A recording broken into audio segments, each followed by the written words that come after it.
welcome to 30,000% Voltron Love with me, Mel, that Mako girl. This is the show where I respectfully and honestly give my opinion on VLD. Today, I'd like to talk a bit about the Space Dad title for Shiro. As we know, this term has been coined to describe Shiro because he was the oldest paladin on the team, with the most experience and with the most maturity. I personally was never a fan of the term in any capacity since Shiro was nothing like a dad. I just accepted it as another way of saying he had the most field experience in contrast to the others, so haha, he's like a space dad, lol. But as time went on, parts of the fandom had run away with this meaning. Namely, Shiro is only a father figure when Keith is involved, for example. Allow me to explain. Shiro is not a father or a father figure. Not to Keith, not to the other paladins, not to anyone. He's a guy in his mid-late 20s who had never expressed thinking like a dad or having a paternal mindset. This man was focused on being spectacular to himself, to be something he never thought he'd be able to achieve a level of importance he never dreamed he'd be able to do. Like, this man just wanted to explore space and break records. He never expected to have to fight for his life or to have to lead a wayward team of universe savers. Shiro is basically a walking miracle. Using the term Space Dad lightly and jokingly, while not strongly believing in it, is one thing. Giving a serious father label on Shiro is, as I see it, just another fallacy to slap on him to get him out of the way. Get him out of the way, you might ask. Mel, whatever do you mean? Keith is what I mean. Okay, this video is going to get quite sheathy later. But first, I'm going to dig a little deep into the fandom past a bit here. Remember back when many tried to write him off with Allura? Because two characters who were the most mature should be together, right? Her strong will and attitude showed a maturity beyond her years, and so that made her a space mom, right? But then it was found out Allura was a teenager, despite having an extra 10,000 years tacked on her, and all of a sudden, Shiro was quote-unquote available again, and couldn't be written off as a true space dad. Who else could Shiro be with in order to keep this image? Oh, that's right, Matt! Remember how many tried to write Shiro off with Matt, who was around the same age as Keith, or younger, all while treating Keith like a baby when he was a grown man at the start of the series, 18. Remember the cheer for when Adam was introduced, despite him solely being a plot device to show how, while he left Shiro's life, Keith stayed no matter what? Adam existed mostly for that comparison. See, labeling Shiro as Space Dad separates him from the others, causing him to be viewed in a different category when he's just a youngin' himself. Apologies if you may be one who believes anything over 20 is considered elderly. Just wait until you turn 21 then. But think about it. When people bring up ships with Shiro in it, it's often called Shaladin, which is misinforming. This again is separating him from the group when he was one of them. Now, no one is a paladin, so what label will you give those ships now?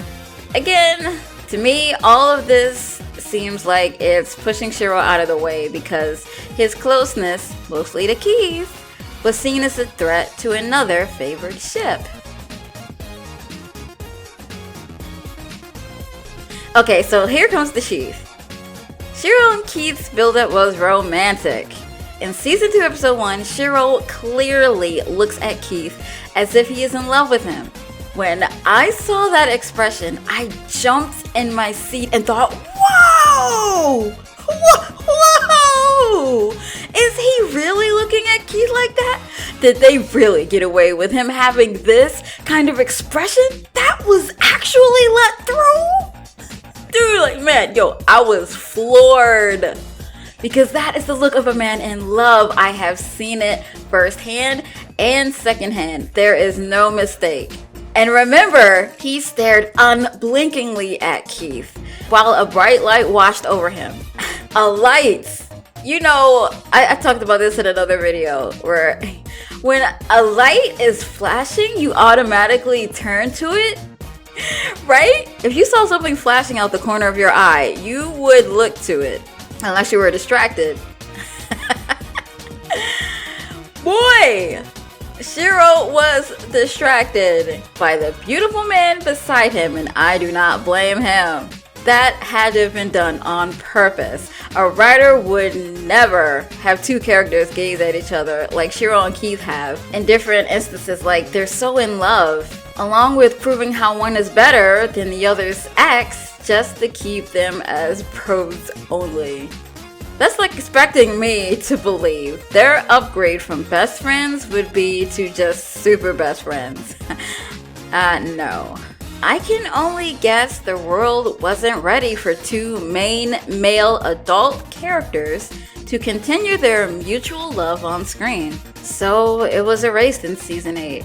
Story-wise, there's no reason of how you can go from best friends to almost lovers to less than complete strangers. Like, imagine you were having the time of your life with your best friend one day, and then the very next day they just stop talking to you and treat you like you don't exist anymore.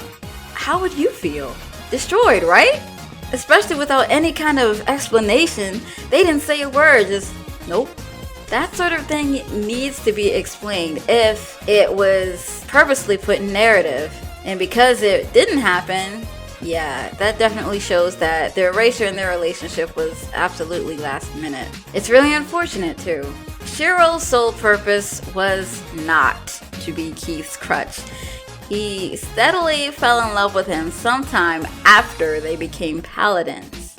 I shouldn't have to say this, but Shiro is not Keith's dad / grandpa / brother all at once. Shiro is not Keith's actual biological brother, using that as an excuse to harass others who prefer him with Keith makes you incredibly transparent. It's okay to accept you hated that you too saw Shiro and Keith's relationship as romantic and probably try to ignore it. It's okay to admit that. Be honest with yourself. But let me tell you, denial is a very dangerous thing.